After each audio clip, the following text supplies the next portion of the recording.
J'ai l'information que deux personnes qui ont subi des blessures mineures vis-à-vis l'incident spécifique de ce matin. C'est tout. Ils ont été blessés de quelle façon? Je ne peux pas le compter. Thank you very much. This concludes the press conference. Alors, on comprend très bien maintenant, à la suite de ce point de presse, qu'on garde beaucoup d'informations. Un, sur le tireur, on n'en sait pas plus. Est-ce qu'ils étaient plusieurs tireurs? Il n'y a pas de confirmation de ce côté-là non plus. Mais ce qui a été précisé quand même, Paul, à ce moment-ci, c'est que au départ, les informations faisaient état de 3 différentes fusillades au monument, le cénotaphe, au monument aux morts, à l'hôtel du Parlement et près du centre d'achat Rideau. Et on a confirmé maintenant qu'il y a eu plutôt 2 incidents qui se sont produits, puisqu'au centre Rideau, c'est de la mauvaise information qui a circulé. Mais bien sûr, sur les médias sociaux, il y a eu tellement de confusion dès le début de ces événements-là, avec de l'information qui venait à gauche et à droite. Et on a senti, Pierre, beaucoup de confusion parce que l'opération est toujours en cours. Est-ce qu'on est toujours à la recherche d'un autre suspect? Pierre, ce qu'on voit là à gauche de l'écran, ce sont des images en direct où se trouve Raymond Filion. On va aller le retrouver tout de suite. Raymond, qu'est-ce qui se passe devant vos yeux en ce moment? J'ai l'impression que les policiers s'assurent que tous les édifices du centre-ville d'Ottawa, dans ce grand quadrilatère qui est bouclé depuis déjà plusieurs heures, sont en sécurité. On vient d'aller à l'intérieur. Ces policiers sont allés à l'intérieur d'un restaurant Starbucks qui est fermé depuis plusieurs heures. Ils sont allés également dans le 81 rue Metcalfe, où sont situés notamment les bureaux, incidemment, du Parti libéral du Canada. Alors, j'ai l'impression qu'il s'agit d'une mesure de sécurité de routine dans un cas comme celui-ci. Bien que les policiers ne sont pas bavards du tout, on a tenté de savoir exactement ce qu'ils faisaient. Ils ont refusé de nous donner quelque indication que ce soit. Donc, le centre-ville est toujours bouclé, le cœur de la ville d'Ottawa. Vous avez entendu les porte-paroles de la GRC en parler en point de presse il y a quelques minutes. Mais je dois vous dire qu'on a remarqué un changement dans le ton, dans l'attitude des policiers au cours, je vous dirais, de la dernière heure et demie à 2 heures. L'ambiance était vraiment très crispée. Un peu plus tôt cet après-midi, les policiers étaient visiblement vraiment sur les dents. On semblait chercher quelqu'un de toute évidence.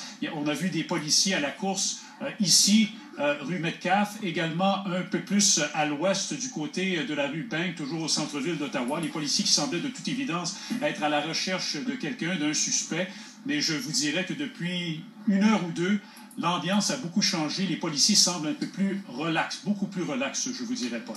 Oui, justement là-dessus, parce qu'on a de plus en plus d'informations à l'effet que, bon, peut-être qu'il y a un deuxième tireur, mais ça semble de moins en moins certain, en tout cas. Quoi qu'on n'est pas sûr. Quoi qu'on n'est pas sûr. On sent les policiers encore très, très prudents. D'ailleurs, pourquoi on maintient toujours cette opération au cœur du centre-ville d'Ottawa? On invite les gens à éviter le centre-ville d'Ottawa. Tout est bouclé, bien sûr. Les mesures de sécurité sont intenses là-bas aussi. Mais rappelons qu'on a confirmé aussi la mort du soldat qui était devant le cénotaphe, qui a été la cible du tireur. On sait qu'en temps normal, il y a 2 militaires qui veillent pendant toute la journée au pied de ce monument aux morts. Et la tombe du soldat inconnu, et c'est lui qui est tombé sous les balles. Et l'autre victime, bien sûr, c'est le tireur lui-même qui a été abattu dans ces images qu'on voit et qu'on revoit encore. Si on faisait, Pierre, avec Maxime, on revoyait la chronologie des événements dramatiques d'Ottawa, Maxime. Énormément d'informations qui ont été divulguées au cours des dernières heures. Donc, à 14h39, prenons un instant pour remettre en contexte, minute par minute, ce qui s'est produit. On commence d'abord pour vous situer l'endroit sur la colline parlementaire. Vous voyez très bien le Parlement juste ici, le centre Rideau. Et l'action commence d'abord au cénotaphe qui est situé juste tout près de la rue Wellington ici. Il est 9h52 lorsque les premiers coups de feu se font entendre. Il y a 2 soldats qui sont là, qui montent la garde de façon symbolique, ne sont même pas armés. C'est carrément, non pas la menace qu'on a voulu viser à ce moment-là, c'est clair, c'est carrément le symbole. Il y a des gens donc qui viennent en aide au soldat qui est atteint. On poursuit donc à ce moment-là. L'action se transporte de l'autre côté de la rue, à l'intérieur donc du Parlement. À ce moment-là, il est 9h54. On entend des coups de feu et on sait que le suspect réussit à entrer par la grande porte, carrément là, par l'allée centrale. On poursuit. Là, c'est le branle-bas de combat. Il y a des évacuations, bien sûr. Les gens vont se mettre à l'abri. Et là, ce qu'on entend, c'est qu'à l'intérieur de l'enceinte, dans le secteur de la bibliothèque, 9h56, de nombreux coups de feu sont entendus. La GRC est déployée. Les mesures de confinement tentent d'être appliquées, mais c'est clair, il y a un tireur qui est actif qui est encore pas neutralisé. On pense qu'il y en a un à ce moment-là. On poursuit encore la suite. Là, vous avez justement la mesure de confinement initiale. Ça, c'est le premier périmètre qui est mis en place dans les instants là, qui suivent la première fusillade. Il est 10h12. Pendant ce temps-là, devant le cénotaphe, ici, à 9h58, il y a toujours des passants qui sont là, qui tentent de venir en aide, justement, aux soldats qui ont été atteints. Des manœuvres de réanimation cardio-respiratoire sont prodiguées en attendant l'arrivée des secours. On poursuit donc le reste de, le minute par minute.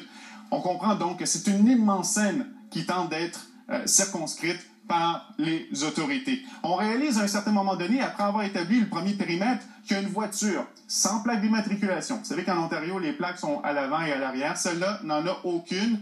Il semble y avoir une vignette de stationnement. On pense, selon toute vraisemblance, que c'est la voiture utilisée par un suspect, à tout le moins, et qui a été abandonnée carrément face aux grilles. L'escouade tactique de la GRC, la police d'Ottawa, tout le monde est déployé. Là, vraiment, on sent que l'événement prend de l'ampleur. Et finalement, par la suite, c'est carrément toute une partie du centre-ville d'Ottawa, y compris la colline parlementaire, qui est bouclée. Encore à l'heure actuelle, c'est le périmètre qui reste en vigueur. Donc, vous voyez un peu l'immensité de ce que ça représente. Les gens qui sont à l'intérieur de ces immeubles-là sont invités, donc, à partir de ce moment, depuis ce matin, à se tenir loin des fenêtres, éviter, donc, de sortir sur les toits, quoi que ce soit, parce que là, vous avez des tireurs d'élite qui sont positionnés un peu partout.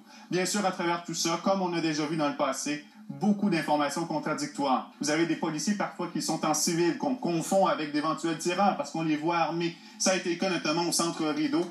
Et là, justement, avec la confirmation de la police d'Ottawa, ultimement, il n'y a pas eu d'autres coups de feu. Essentiellement, ce sont les deux scènes qui sont, encore une fois, bouclées et qui sont analysées. Et c'est la situation qui prévoit encore à cette heure-ci. Voilà, qui peut pas être plus clair. Permet de comprendre parfaitement ce qu'on appelle en langage militaire, Pierre et Maxime, le théâtre des opérations. Oui, exact. On a très bien compris. Maintenant, je vais à Michel Lamarche tout de suite parce qu'il y aura ou il y a déjà communiqué de la part du Premier ministre Stephen Harper. Oui, Pierre, vous savez, là, le premier ministre l'a précisé très rapidement cet avant-midi, il est en sécurité, il a annulé sa participation. Cet après-midi, vous savez qu'on devait faire Malala Yousafzai, citoyenne honorifique du Canada, ça devait se faire à Toronto. Il a tout annulé ça. Et on vient de recevoir un communiqué de Pierre dans lequel le premier ministre indique qu'il s'est entretenu avec Thomas Mulcair et Justin Trudeau il y a quelques minutes. Le premier ministre s'est dit heureux que messieurs Mulcair et Trudeau soient sains et saufs.